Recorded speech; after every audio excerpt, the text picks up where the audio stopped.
अस्सलामुअलैकुम सज्जनों, दोस्तों ते मित्रों, यकीनन तुसी हर पाकिस्तानी मेरा वीर मित्र 14 अगस्त मना रहा होना है। यकीनन खुशी का दिन है, आज़ादी का दिन है तो मनाना भी चाहिए। लेकिन इत्थे एक गल हर पाकिस्तानी नूं मेरे वीर नूं सोचनी चाहिए कि असी जिस मकसद लई ये मुल्क बनाया सी, क्या यह मकसद साडा पूरा हो गया है? साल बाद 14 अगस्त आँदी असी वाजे वजा छड्डने, झंडियाँ ला छड्डने। लेकिन क्या जिस मकसद लई साडे वड वडेरियां ने, बुजुर्गां ने, मावां भैनां ने कुर्बानियां दित्तियां, इज्जतां लुटाइयां इस मुल्क की खातर, क्या असी वो मकसद हासिल कर लिया?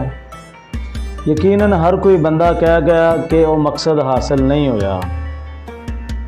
तो मकसद किन्ने हासिल करना है? हर पाकिस्तानी नूं चाहिए कि अपने अपने हिस्से का काम करे, इस मुल्क की बेहतरी वास्ते, इस मुल्क नूं चंगिया बनाने वास्ते हर मेरे वीर नूं अपना अपना हिस्सा पाना चाहिए। तो सज्जनों, दूजी गल, अपनी आने वाली पीढ़ी नूं, इन्हां छोटे छोटे बच्चों नूं लाजमी दस्सिया करो कि पाकिस्तान बनाने का मकसद की सी।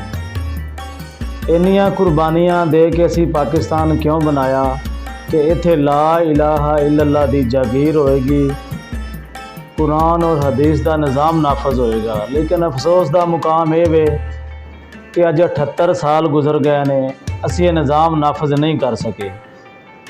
ये असी खुद कसूरवार हाँ, ना कि असी हुकूमतां नूं गालां कढ़ीए, उन्हां नूं माड़ा चंगा बोलीए।